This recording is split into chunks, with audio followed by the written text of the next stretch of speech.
Hello, citizens of YouTube land. Hey. It's your president and your VP back once again. No, we haven't uploaded in a while, so here's a couple of Scooby-Doo movies in one. Yeah. If you guys already know from the Happy Halloween Scooby-Doo review and Return to Zombie Island review, you would know that we're pretty good fans of Scooby-Doo. Yeah.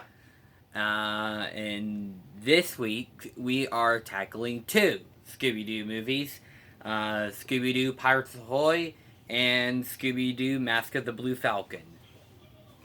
Yeah, both are pretty good movies. The voice acting in both of them's really, really sharp. So there's that. When did they premiere?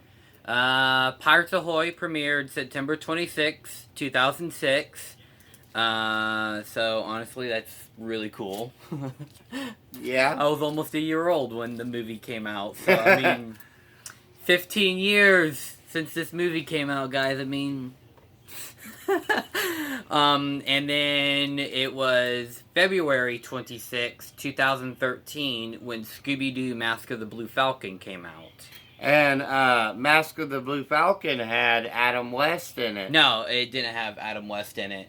It did not? It did not. It had Jeff Bennett instead as Owen Garrison.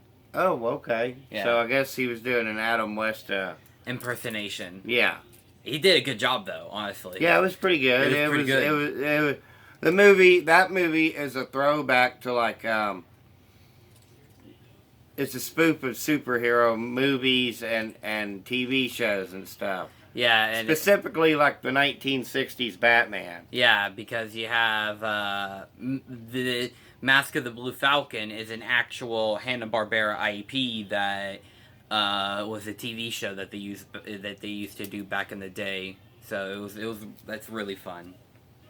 And Pirates Ahoy has the actress who voices Peggy Hill in it, so that's really cool too. And the one, the only Dan Castellaneta. Yeah, I guess. Dan Castellaneta from The Simpsons, and he was also in I think it's the Beverly Hills 90210 story. Yeah. He was last mentioned in. Yeah. So, I mean... they'll probably show up in some more of our reviews later on. Pretty prominent actor, really. I know he is. So these were both really fun, and you could find them on Boomerang if you guys want to check them out. Boomerang, the streaming service, is actually, I think, like $3.99 a month, so it's honestly... Yeah, it's well worth it. It's got a lot of the classic cartoons, Scooby-Doo, Tom and Jerry. We've got it. We love it. It's great, guys. Yeah, and it even has some newer cartoons on there that people my age might like, so, I mean, you know, it's worth checking out. Anyways, let's get into the plot of these movies. Okay. We're gonna do Pirates Ahoy first. Alright. So, Pirates Ahoy is about, the beginning of the movie has this, I forgot what he is. He's a guy who studies the stars. He's not an astronomer. He's an astrologist? Yeah, I think so. But anyways, he's studying the star of a painting that is basically heaven's light falling into the Bermuda Triangle, and he gets attacked by ghost pirates, led by the main bad guy, Captain Skunkbeard. You can probably insert joke here type thing.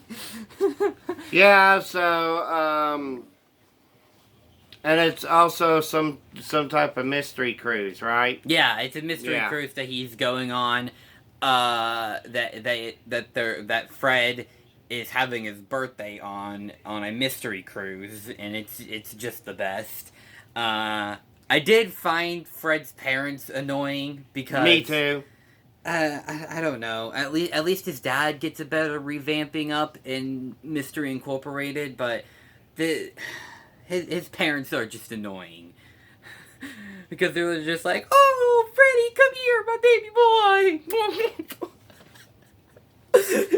impersonations. Have Okay? to throw them in there, don't you, boy? Yes, I have to throw in a bad impersonation. Dad, you throw in bad impersonations all the time. Well, yeah, I guess I do. So it's part of the stick. So you know, they solve all. I think they solve like a week's worth of mysteries In like 2 days. In like 2 days on this mystery cruise. And they're traveling in the Bermuda Triangle, by the way, which a lot of strange. If you know the Bermuda Triangle, a lot of strange stuff has happened in that triangle. So honestly, it's kind of a fitting setting for this movie.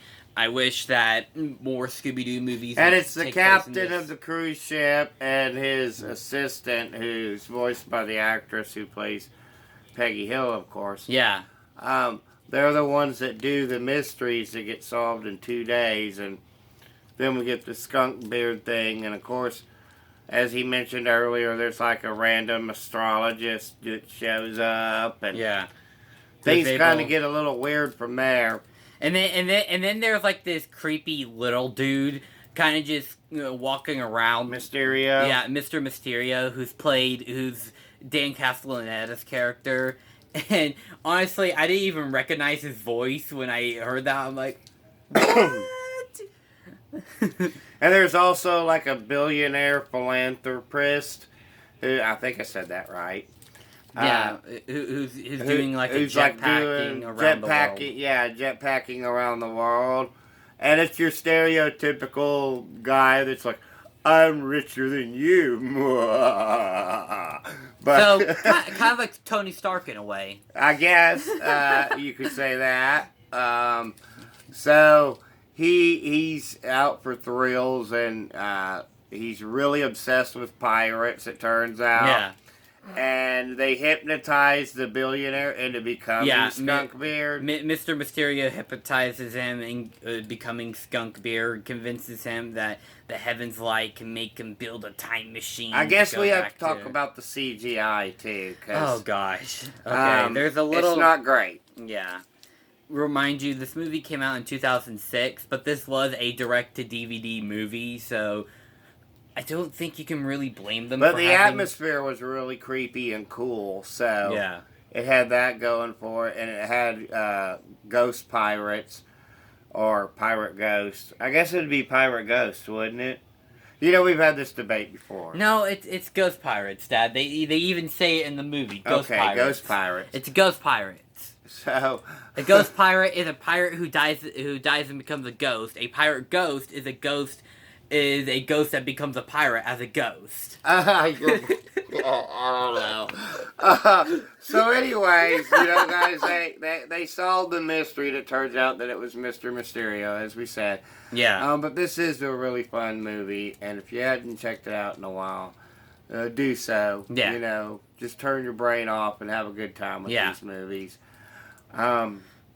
So I give it 4 out of 5. I knock it down a little bit because the animations, the CGI is a little sketchy, and Fred's parents are annoying. But other than that, the rest of the movie is really good. So, you know, check it out, guys. What say you? I give it a 4 out of 5 as well because 1, Fred's parents are extremely annoying, and 2, the questionable CGI as well. Yeah, but of course, if you find this movie to be either the worst movie you've ever seen, or how dare us give it 4 out of 5 when it's obviously the greatest movie ever, that's y'all's opinion, and you're entitled to it. So, just remember that we're just 2 idiots with a cell phone camera, and our opinions do not matter. Except they actually do, because we have a YouTube show. Except they actually don't. Now, let's keep this going, and we'll probably end up with that again, so if that's a little bit annoying, oh well, guys, you know. Yeah. So Scooby-Doo, Mask of the Blue Falcon. Yeah. This one was the first Scooby-Doo movie that had Matthew Lillard in it. Fun fact. Yeah, that is a fun fact, and his voice acting of Shaggy is excellent.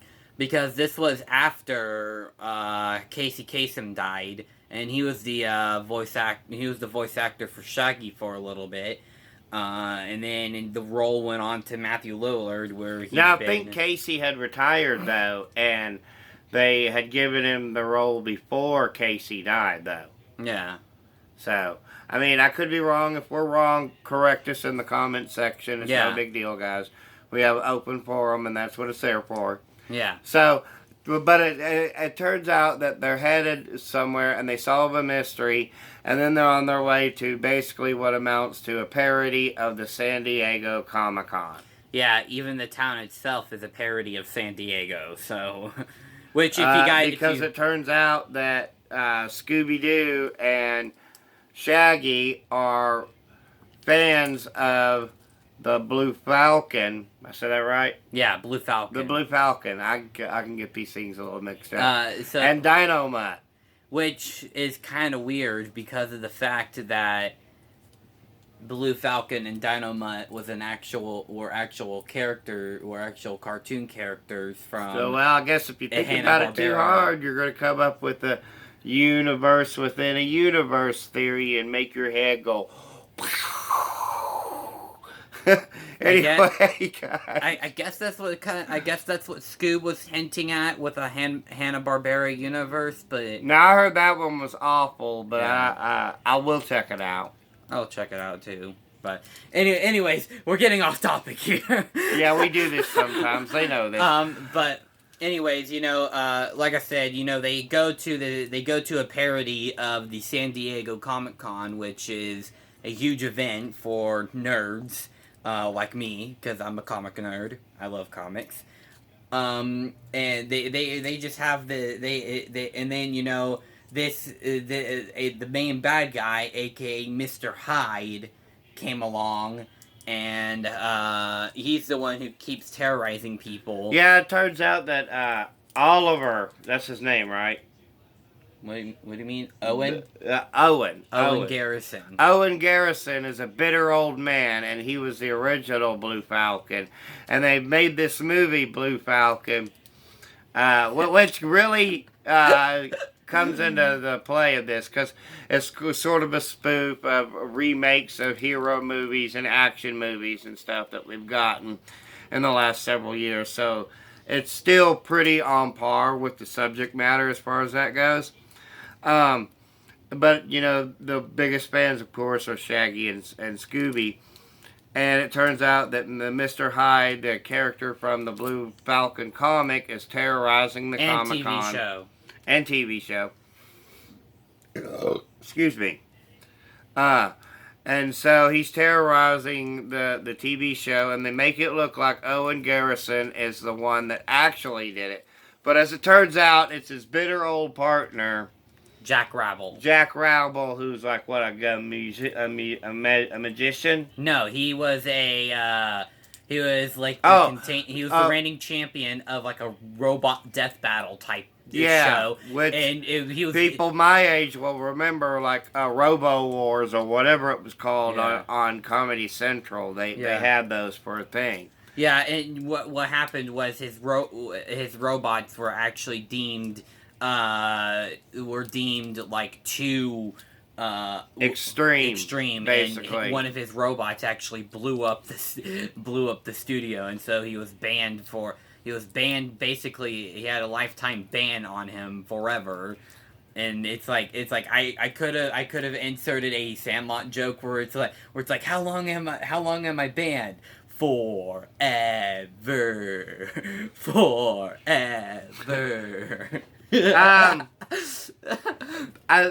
There was actually, I think, a little bit of uptick in quality as far as the CGI went in this one, because you really can't watch movies these days without CGI. One thing that's always... I want to ponder something to you guys for just a moment. Getting onto the subject of the eyes of the characters. Did you guys ever notice that they're, well, pretty blank and soulless, their eyes? Yeah. I had to throw that one in there. But anyways, they're great characters, and the cast is top notch. Once again, the voice casting and acting. It's another really fun movie, And then, before I get too far into that, so the Mr. Ribble's arrested, and then they do the hero, the actor who had played the Blue Falcon was like a serious actor and had motivations for not wanting to be who he was in the film. But it turns out that he got saved by the Blue Falcon, and then they do the sequel to the movie that had come out. And it's revealed that the original Blue Falcon is the Blue Falcon's father. Yeah, the original Blue Falcon is the remake's Blue Falcon's father, if that makes sense. Yeah, so you're just kind of like, what? Wait, the original Blue Falcon, does that make you? Yes. I am your father. Anyways, guys. Okay. Another really fun movie. This one I give 4 1/4 out of 5. What say you? Yeah, 4 1/4 out of 5 as well. You know, there's some flaws to the movie, like anything, but you know, it's another really solid effort, and of course, you can find that one on Boomerang app. And of course, as always, like previously, we don't have to say the whole thing, Dad. Okay. They already got it. Yeah, they already got it before. So guys, we'll just wrap this one up. We'll wrap it all up with peace and love from Denny and Son, and we'll see you guys next time. Bye. Where it's probably going to be the next episode of Walker. We haven't gotten that one yet, but we might get that one done later today. So look for that one if it comes out. If not, it'll be before the next episode comes out. It'll probably be today because we and have on the CW. February 14th, our next big series, the return of the series that started it all for us. Yes.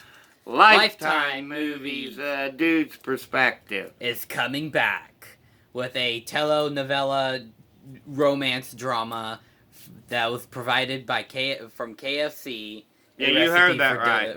A recipe for seduction. It's got Mario Lopez Yes, as the Colonel Sanders. Yeah, it has as Mario Lopez as Harlan Sanders. So stay tuned for that, because that's going to be a really fun one. I can feel it. And as always, guys, like we said before, peace and love from Denny and Son, and we'll see you guys in the next review.